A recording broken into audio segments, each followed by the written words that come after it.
faire, j'espère que vous allez bien.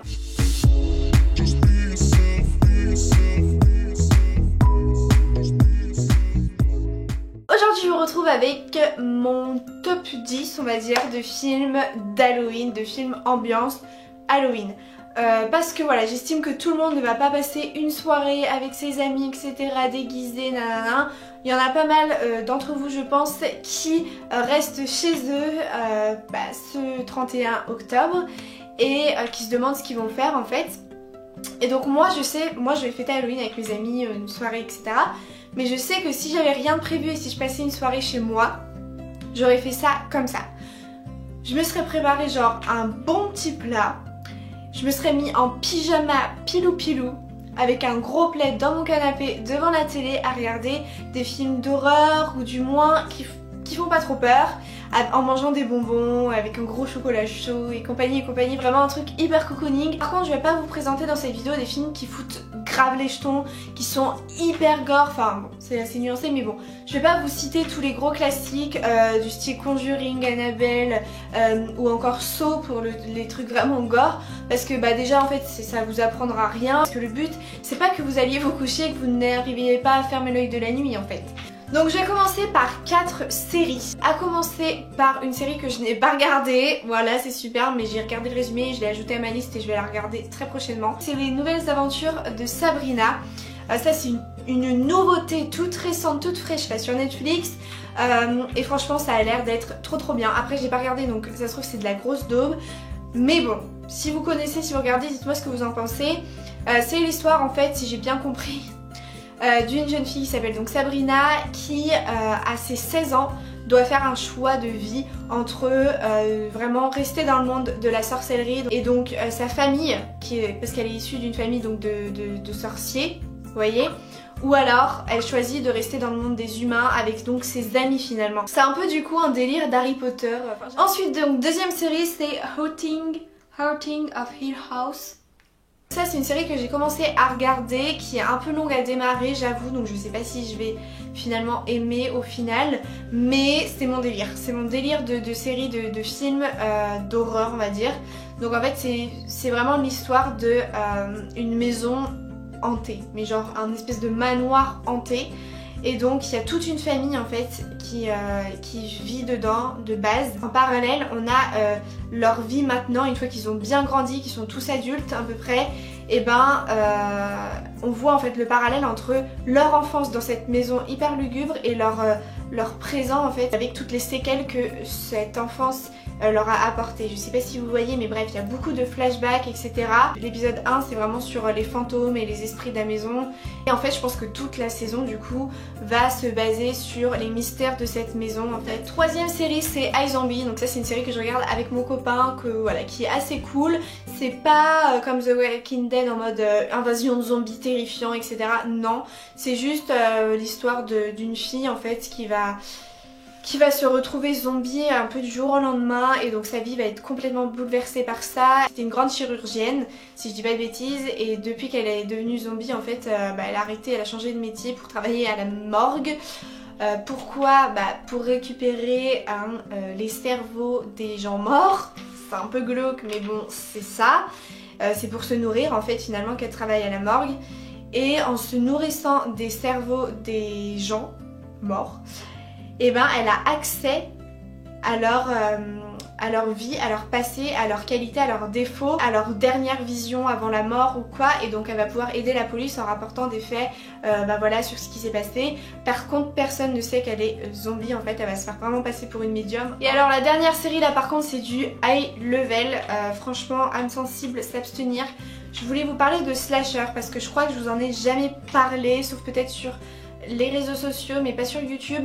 Slasher c'est vraiment une série gore. Chaque épisode c'est un meurtre organisé par un psychopathe mais genre vraiment. En fait il punit les gens, c'est ça l'histoire, c'est que ce mec là punit les gens pour leurs péchés et en fait à chaque péché commis existe une mort précise. Cette personne là même si elle a rien en soi directement avec ses victimes, elle va les tuer parce que un peu pour faire régner le bien sur terre. Mais MDR en fait, vu comment il tue ces pauvres personnes, c'est terrible, franchement c'est terrible parce que c'est vraiment c'est barbare de ouf. Donc voilà, et il me semble que le premier épisode se passe pendant Halloween. Dans la saison 2, c'est encore plus malsain, mais vraiment il y a des trucs, je vous jure. Mais autour de ça en fait, pendant toute la saison 1 et la saison 2, il se passe une histoire en fait. Les gens, c'est toujours un peu une bande d'amis en groupe qui essayent voilà, de comprendre pourquoi leurs potes disparaissent un à un, pourquoi ils retrouvent leurs potes voilà, morts comme ça, qu'est-ce qui s'est passé, etc. Et moi franchement j'ai préféré la saison 2 à la saison 1 parce que la saison 2 c'est vraiment un peu de la survie. Mais maintenant je voulais vous parler d'un dessin animé un peu pour Halloween que j'ai découvert il y a pas très longtemps, qui est aussi une nouveauté Netflix, donc voilà, je pense pas que vous connaissez, ça s'appelle Gare aux gnomes. En fait c'est l'histoire d'une fille et de sa mère qui sont souvent amenées à déménager pour voilà, diverses raisons. Et là elle déménage en fait dans une maison très lugubre, hein, un espèce de manoir. Et ils appellent ça la maison de Frankenstein un peu. Et en fait dedans il va y avoir des petits gnomes, donc vous voyez les petits nains de jardin là, qui sont réels en fait, qui sont vivants. Et du coup elle va découvrir ça, etc.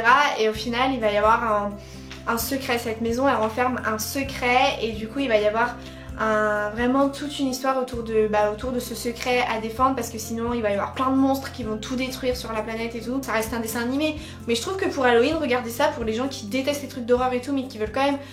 Vous voyez, genre à chaque fois pour Halloween on parle d'horreur, de films d'horreur, de terreur, etc.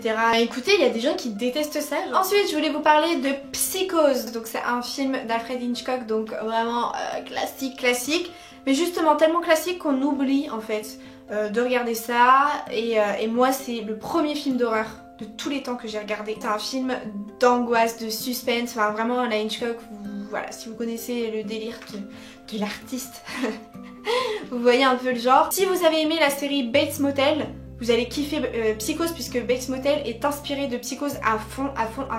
C'est l'histoire d'une femme qui arrête dans un motel pour la nuit et qui va se faire poignarder pendant qu'elle prend sa douche.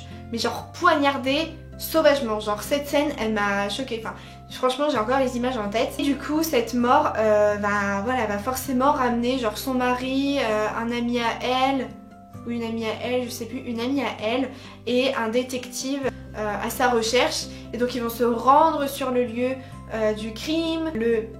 Comment on appelle ça? Le réceptionniste on va dire, qui s'appelle Norman Bates, dit qu'il vit dans une grande maison, donc au loin là près du motel, avec sa mère, sa vieille mère qui est un peu fofolle. Tout le film va être sur les enquêtes du détective, de son ami et de son mari, donc autour du motel, autour de cette maison qui renferme des secrets. Je voulais vous parler de Paranormal Activity, alors gros classique aussi, par contre ça vous connaissez, vous êtes en mode c'est une blague. Genre d'où elle nous parle de ça, enfin merci, c'est périmé. Je le dis pour les personnes qui n'aiment pas les films d'horreur. Paranormal Activity c'était vraiment super cool parce que t'as vraiment l'impression de le vivre avec les acteurs, puisque l'histoire c'est une personne en fait à chaque fois qui filme avec une caméra un peu les vacances ou la vie de tous les jours, voilà, qui filme. Donc c'est voilà, c'est un peu long à démarrer ça aussi, parce que du coup t'as les petits moments un peu convivial en famille et tout. Elle laisse aussi la caméra pendant la nuit tourner, ou alors il y a des caméras de surveillance dans la maison et tout qui s'installent puisqu'ils voient qu'il se passe des trucs bizarres chez eux. Et au final tu vois qu'il y a des esprits dans la maison, des portes qui claquent, des trucs banals pour le coup. Des histoires tout simplement paranormales. Ça a été les premiers films qui m'ont angoissée, genre j'avais peur. Vous voyez quand... parce qu'il y avait vraiment beaucoup de suspense, en fait des fois tu vois l'heure qui tourne pendant la caméra de surveillance et il se passe rien et t'es en mode il va se passer un truc sinon voilà. Et des fois non il se passe rien, prochaine journée et ça passe à la journée d'après, etc. Mais des fois il se passe des trucs mais ça met du temps à démarrer et t'es là en mode oh, t'as peur, tu sais pas quand ça va venir et tout. Ensuite prochain film, un autre classique dont je voulais vous parler, American Nightmare. Ça parce qu'on pense pas forcément regarder, ça c'est un classique, mais alors qu'est-ce que j'adore les American Nightmare, c'est vraiment un truc de ouf parce que c'est pas des films d'horreur, des films d'esprit, etc. C'est assez original comme concept et franchement ça me passionne, je trouve ça fou. Enfin bref, c'est donc un film un peu policier et d'action et d'horreur. Une nuit par an, donc c'est peut-être la nuit d'Halloween, je ne sais plus, de 20h ou 22h jusqu'à 6h du matin, tous les crimes sont permis. Donc en fait il y a une alarme qui sonne dans toute la ville. This is not a test. This is your emergency broadcast system. Any and all crime, including murder, will be legal for 12 continuous hours. Police, fire, and emergency medical services will be unavailable until tomorrow morning at 7 a.m.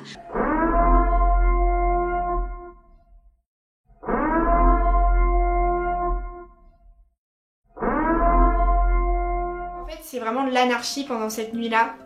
Tout le monde, enfin non, c'est vraiment que c'est divisé en deux parties entre ceux qui sont pour et ceux qui sont contre du coup. Ceux qui sont là, qui sont déter, c'est vraiment des oufs dans le film, genre ils sont là, allez on va tuer tout le monde et tout, genre ils ont des trucs mais ils sont déguisés du coup, mais c'est pour ça que je pense que c'est pour aller. Donc pour finir, deux films d'horreur. Le premier c'est Pas un bruit. Et non sans un bruit, faut bien faire la distinction. C'est l'histoire d'une jeune femme qui est sourde et muette et elle vit toute seule dans une espèce de forêt. Sa maison est trop stylée, elle est hyper moderne et tout, mais bon, elle vit toute seule dans une forêt en étant sourde et muette. En fait, il y a une personne, un bourreau, ils ont un lien tous les deux, et du coup le but de ce mec c'est de tuer tous les gens qui voudront l'aider. Une fois qu'elle a compris ça, et il va essayer de s'attaquer à elle. Du coup ça va vraiment être un duel, vraiment une battle. Tu sais, t'es là derrière ton écran, t'es en mode derrière toi et tout, mais derrière toi, mais en fait elle est sourde, elle entend rien, et le mec il s'en bat les couilles, il fait plein de bordel et tout. Et genre, t'es en mode, ah c'est trop frustrant, en mode mais elle peut rien faire, elle peut rien faire. Et le dernier film, le meilleur pour la fin peut-être, je sais pas, c'est Jessie. Jessie c'est un film que j'ai vu il y a très longtemps, peut-être un an maintenant, je sais pas, qui m'a retourné le cerveau. Donc c'est l'histoire d'une femme qui s'appelle Jessie qui est en couple avec un monsieur plus âgé qu'elle, et un beau jour ils vont décider d'aller se passer un petit week-end dans la maison d'enfance de la meuf. Il lui dit bien, tu pourras crier, parce que c'est vraiment à la base un délire un peu sadomaso, un peu sexuel. Tu pourras crier de toutes tes forces, personne t'entendra. Les femmes de ménage et tout, elles sont en repos, donc elles reviennent que lundi. Voilà, genre laisse tomber, on est seuls au monde. Vraiment, il lui fait comprendre qu'ils sont seuls au monde. Ils vont se mettre au lit pour voilà, et tester une nouvelle chose. Donc le mec est assez vieux, donc il prend du Viagra pour que ça marche mieux à certains niveaux. Et il attache sa meuf au barreau du lit avec des menottes. Des vraies menottes. Sauf qu'il va faire une crise cardiaque à cause du Viagra. Enfin, est-ce que vous imaginez la scène? La meuf est accrochée avec des menottes à des barreaux du lit et son mec meurt sur elle quoi. Genre fait une crise cardiaque, genre elle le voit mourir, elle peut rien faire et il tombe au bout du lit et elle se retrouve là comme une conne, attachée au lit. Comment elle va faire pour s'en sortir? Telle est la question. Telle est la putain de question les gars. Donc c'est tout ce que je vous dis. Ce film, il faut que vous le regardiez même si la fin est gore. Je pense qu'il y a énormément de couples qui ont à un moment donné ce délire des menottes. Peut-être réfléchir à 2 fois avant de se lancer là-dedans. Franchement, je vous jure que ce film, il a été vraiment d'une grosse... Il m'a vraiment fait réfléchir. Et voilà tout le monde, j'espère que cette sélection de films vous a plu. Dites-moi vous votre film d'horreur préféré dans les commentaires. Rejoignez-moi vraiment sur Instagram si vous voulez suivre ma soirée d'Halloween. Je vous fais de très gros bisous et je vous dis à très vite pour une prochaine vidéo. Bye.